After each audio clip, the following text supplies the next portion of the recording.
appreciate that. Good evening, everybody. Good evening. I will go ahead and there's one, right? Yep. Okay. Pull up our website. So, I'm Mary Robinson, Executive Director for the Livingston County Convention Visitors Bureau. And it's probably been a while since I've been here to present for you. So I'm very happy to be back, and just want to say thank you for all you do. It's 7 o'clock on a dark night, and you're here showing up for this community, and that really makes a big difference. Makes a big difference for me. So thank you for all that you do. And I'm just here today to give you I had a PowerPoint, and I started doing this presentation in different communities across the county, and it got smaller and smaller, and then I just said, I really don't need it. Who likes PowerPoint?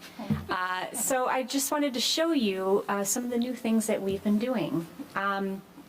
So Livingston County Convention Visitors Bureau, if you're not too familiar with us, we been around for 30 years, and you may see some of our information, but mostly we promote outside, usually within a 50-mile radius outside the area, to bring visitors, meetings, events, conventions here. That's our mission. We're the official destination marketing authority, promoting and developing the visitor experience to targeted leisure, business, and group travel for sustainable community economic growth and quality of place. All that. But basically what we're trying to do is to bring visitors, mostly in leisure, so that do outdoor recreation, sports, hiking, biking, wonderful, we were just talking about wonderful Kensington Metro Park, Brighton Recreation Area, Pinckney Recreation Area, all of these assets that we have in the community, we try to bring visitors to them, and we try to get them to stay. They stay overnight in one of our dozen of hotels in the area, and we try to get them to shop and shop locally. We're all about spending local. Go to our local hotels, go to our local businesses, like That's What She Shed, go to Heartland Brewery, and to shop, to dine, and to spend their money here in Livingston County. Of course, we want the residents to also shop, dine, and spend their money here in Livingston County. Michigan, the biggest market for visitors would be visiting friends and relatives. It's called the VFR market. So what we want to do is we want to capture your friends and your family to stay and enjoy this area. So basically that's what we're about, if you weren't very familiar with us. And we have a small office that we rent inside the Howell Area Chamber of Commerce. We also work out of the Brighton Area Chamber of Commerce a few days a week as well. But we get around the whole county. And like I said, we do a lot of marketing, but we also are concerned with the visitor experience. So being called the Livingston County Convention Visitors Bureau for 30 years, visitors are thinking, well, I don't visit a county, I visit a place. I visit an event, I visit family. So it was time for us to do branding, to conduct a branding study. So what we did is we hired a company that's very reputable that does destination marketing. And we did about 500 surveys. And so many of you may have already seen the surveys and filled out the surveys. We did some focus groups, and we talked to a lot of people in Heartland and across the county. What is this community all about, and how do we market to the visitor to bring more visitors to our area? And what we came back with is people liked the adjective explore. They want to explore our downtowns, they want to explore our parks, they want to explore our whole area. So we decided that working with another creative company, that we would do the research and the call to action would be explore Brighton Howell area. Now, that does not mean Heartland is not included. That does not mean Pinckney and Fowlerville are not included. This is an umbrella messaging, but all of our communities are listed here on our website, so I wanted to show you at at the top, as well as in our Discover, and all of our communities are featured. So we feature upcoming events, we feature experiences, and we encourage and inspire the visitor to come to Heartland and the entire county. Attractions, things to do, packages, we look for deals and discounts. So this is a new look, and there's new investment. There's a new investment in marketing, and there's new ads. We have a beautiful polo ad that is coming out this week. We have the entire county represented in video, images, in stories, and itineraries. And I want to thank those who participated in our recent videos, Bob being one of them, and a lot of other community members. And we run those videos on our social media pages as well. We still distribute the visitor's guide.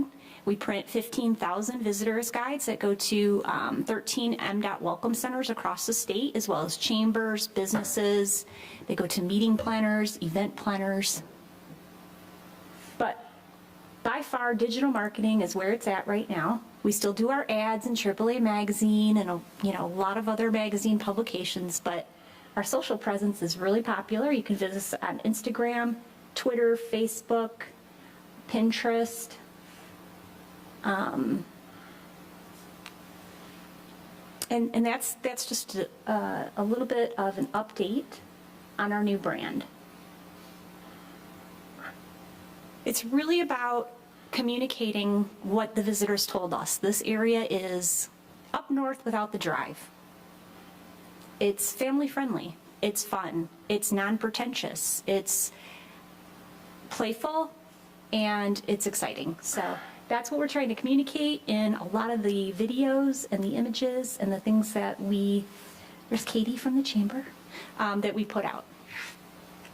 So I just wanted to give you a quick update on that and to let you know that we are representing Heartland, and we are representing businesses in Heartland and the hospitality community.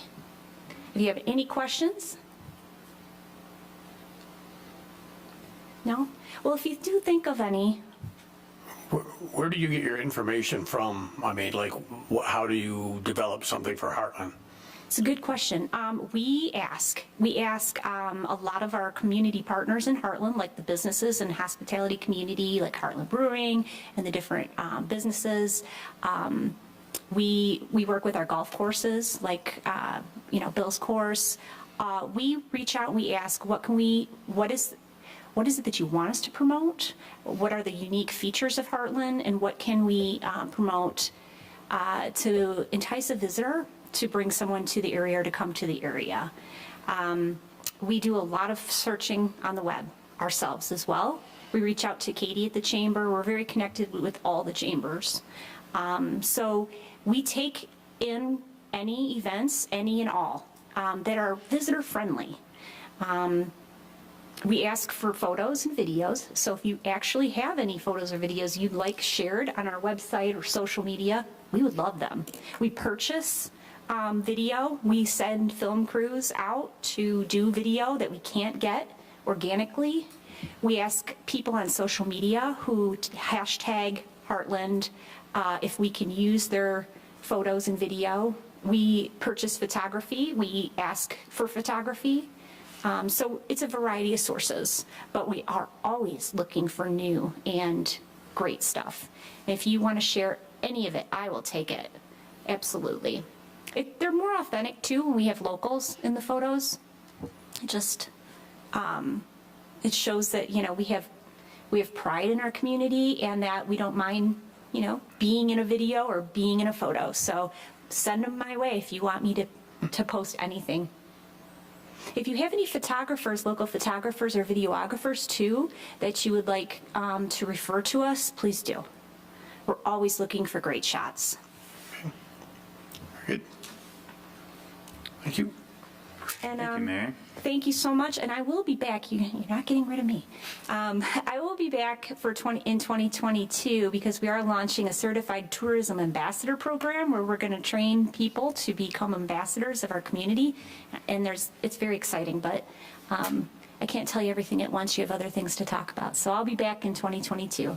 But thank you for all you do, and thank you for your time. Thank you. Thank you.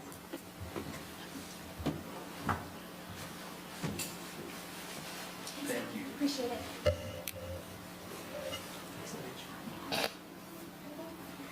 Okay, with that, we'll move on to item 7B, site plan with special use application, 21013, for the mining operation at 1380 Pleasant Valley Road.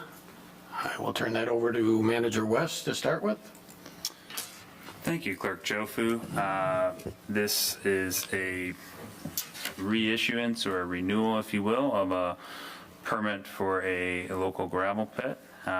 This has been in front of the Planning Commission, and I will turn it over to Troy Langer to kind of give you some details and more specifics of how that went at the Planning Commission level. And subsequently, it is required to come to the Township Board for approval, and that's why it's here today. Troy? Thank you. This is a special land use request by Burroughs Materials. They've been operating a gravel mining operation since the mid-90s on Pleasant Valley. The approval, when it was done in 96, was with a time period, so 15-year and then ultimately 8-year. And we've come up on the expiration of that time period. So they're requesting a special land use permit to get an extension for this gravel mining. I think they are requesting another 15 years and then 1 year of reclamation. So that would hopefully get them to the end of this. They're currently, it's about a 36-acre lake, maybe large pond, depending on how you want to view that.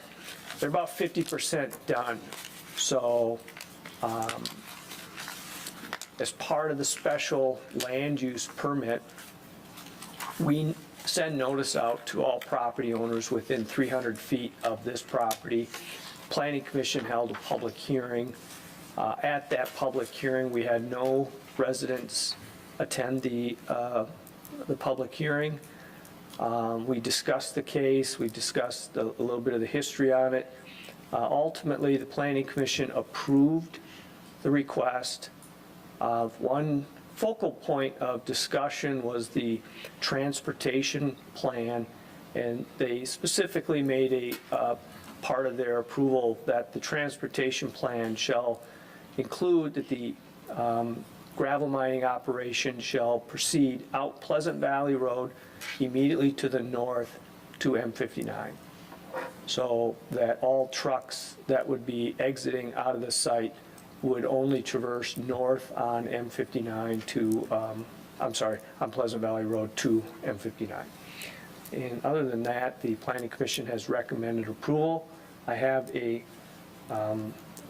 motion for approval is on the staff report, and then in it you'll see the approval that was the recommendation from the Planning Commission as well. So I'll be available to answer any questions that you might have. The applicant is also here in the audience tonight as well.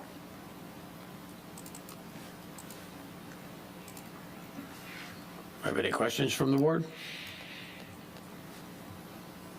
I have one or two. What is the history of complaints with this business? I'm assuming it's good because I haven't heard anything.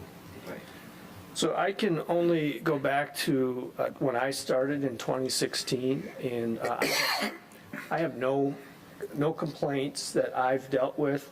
I did see some initial discussion of concern of traffic that traversing along Pleasant Valley, and it looks like they've installed some I'm getting a little out of my area of expertise, some washers to kind of remove the dust and dirt from the trucks as it enters out onto Pleasant Valley. So I'm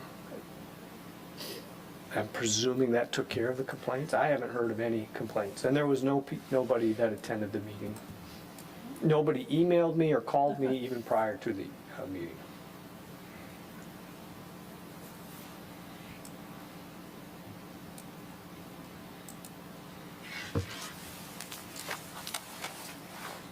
If we have no questions, I'll take a motion.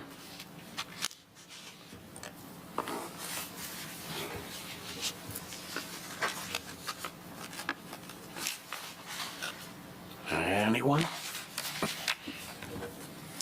I'll move to approve site plan with special land use application 21-013 as outlined in the staff memorandum dated November 24th of 21. Support. Motion by Treasurer Horning, support by Trustee Germain. All those in favor? Aye. All those opposed? Motion passes. Thank you for With coming. that, I will go into item 7C, which is the water SAD refunds. Manager West or Susan, Director Susan Dryden-Hogan. I'll turn it over to Susan. Thank you for attending this evening, Susan. Yeah, no problem. So we're at the end of, we came to the end of the water bond SAD that was established in 2001. And it was a 20-year bond, and so collections and bond payments ended last year for collections, and the final bond payment was made in May. With Pfeffer Hannaford's help, we've come up with a list of all of the parcels entitled to a refund based on an allocated share of their assessment to the total assessment, and so they get an allocated share of the surplus. There in the packet, there was the letter from Pfeffer Hannaford that talked about the work that we did. And the amount to be refunded is approximately $255,000. And so I'm sure some of the questions that maybe some of you have is, well, how did we end up with a surplus, right? And so by statute, we are allowed to, when we establish a special assessment district under Act 188, we are allowed to charge an additional up to 1% over the bond interest. This was a 20-year bond, and that 1% really provides a cushion for the township in case one or more large parcels default.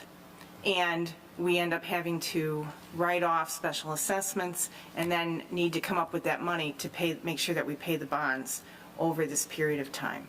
So this is pretty standard I should say, not pretty standard, this is standard for what we do. As a township, as we do special assessments, is we always charge 1% more than the bonds, bond payments.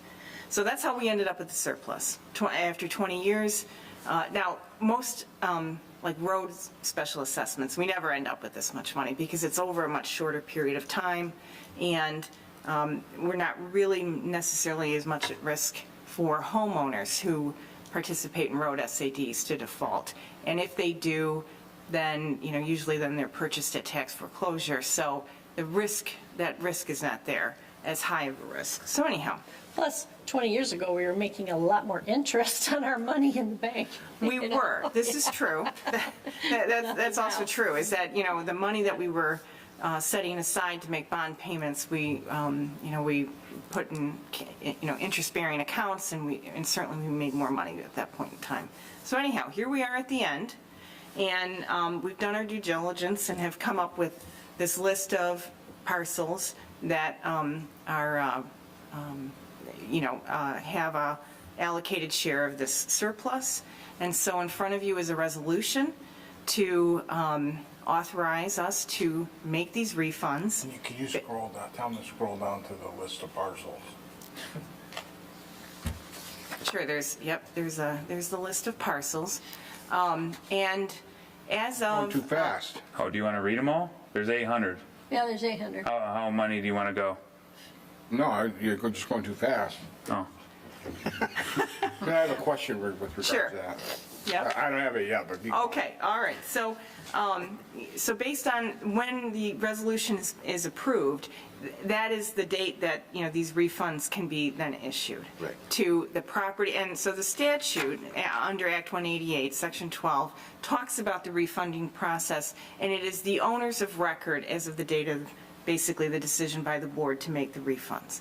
So, this is the list of parcels. If there have been, from the time that this list was put together and finalized, if there have been any changes in the property owners, we will make those adjustments prior to issuing the checks. But we're now we'll be on a fast track. Once it's approved, BSNA, our software provider, will help us, because it'll take me months to get an 800 check, recipients. However, BSNA will help us. Just like some of you may remember the S82 and branches situation, where we had the same sort of refunds were given to all the parcel owners, and that was a sewer special assessment. Joe and Kathy and Larry and maybe even Matt, you might remember that. And so we had BSNA help us as well, where they basically created an import. We'll import that into our accounts payable system, print the checks, and then Kathy, Larry, and their deputies get the, then it's turned over to them to sign all the checks, and we'll get those out in the mail, and we'd love, our goal is to have them out before the end of the year. we might need some new pens. I think we have money in the budget for that. So anyhow, questions? so you refund these to some of the homeowners? That's correct. Every person. Every person who paid some of that special assessment, who is, is a current owner. So for some of the parcels, so let me just, That's my question that I Yeah. have for you. okay. There's a current owner, Right. Right, They get current the- owner. They get the refund. but maybe that assessment on that property was paid off already Right. by someone else. But the current owner's gonna get the money. That is correct. Goes with the parcel. That doesn't seem fair to me. Goes with the Well, parcel. that is basically follows the statute, and, we probably struggled with that issue as well back in 2011. I know people that paid the whole thing when they bought the house, for example, and there's been two owners in that house, and now this guy's gonna get a rebate, he didn't put a dime into it. $4.12, so. $12? $4.12. Oh, okay, Right. is that The what you're little talking? guys. So, let's put it in perspective. Let's put it, yeah. Well, let's put it in perspective. There's Okay. only about 40 properties that are going to get some, over $1,000. Substantial, yeah. Substantial money. Most homeowners are under $100. Okay. Yeah. So I understand. It's not thousands of dollars. It's not Okay. thousands of dollars. All right. And I do understand that, that dilemma, but we have to follow what the statute tells us to do, so, yeah.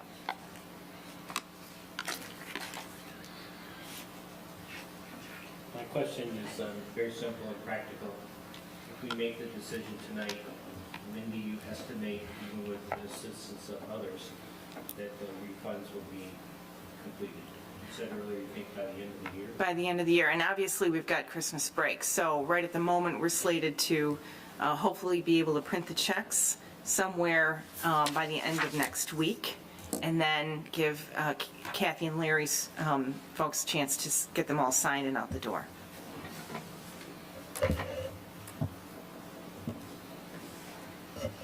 And Donna gets the wonderful job of hand putting them all into QuickBooks. She has probably the toughest Right. job.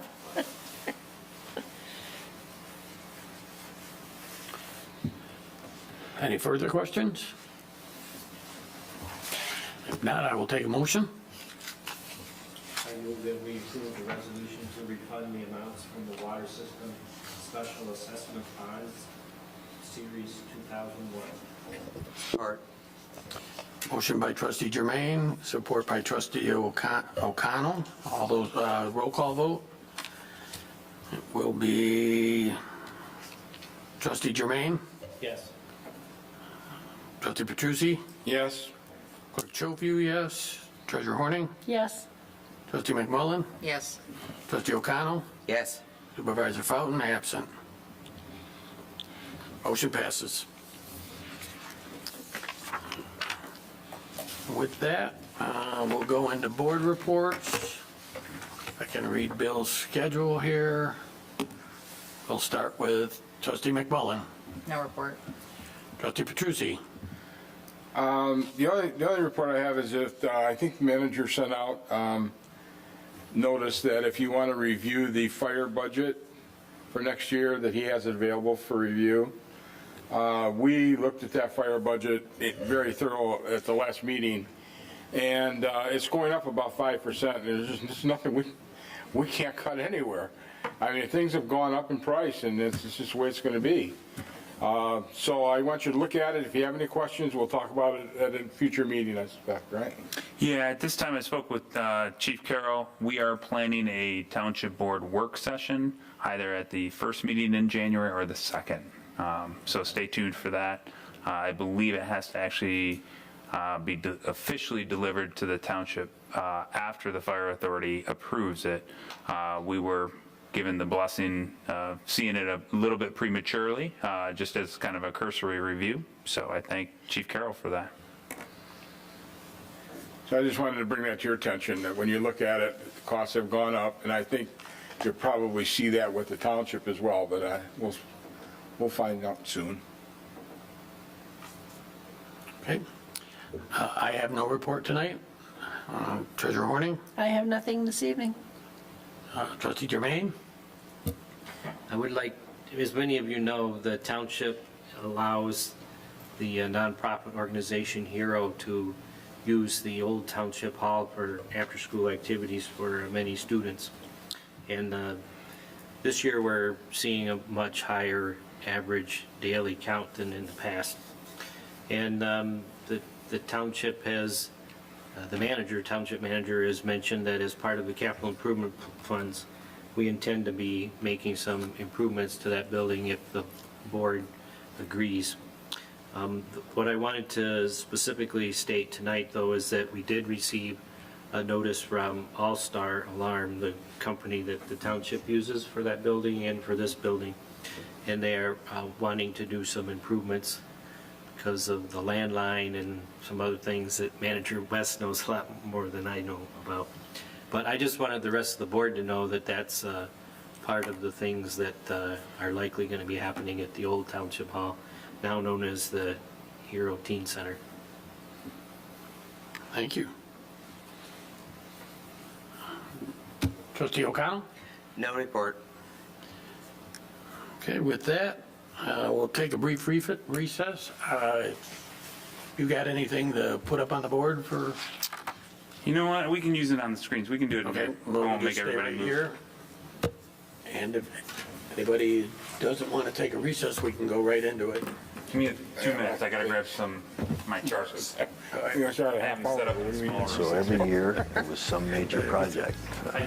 Thank you, Troy. Thank you, A Susan. first caretaker of this building from 1932 came, and No, I gotta get we my went through the whole vendor building, charts. and he told me stories about the things that he did back in the 30s. And I asked him before he left, I says, well, what do you think of the building? You know, he says, looks the same. And that just really made me feel good. I mean, it was just a great That's accomplishment. the large conference room. The community has actually given me a very nice life for the last 45 years. So giving back to the community is just I know. kind of second nature. We could have moved, Bob. You just feel that if you're going to live here, you want to make it the best. So give it your best.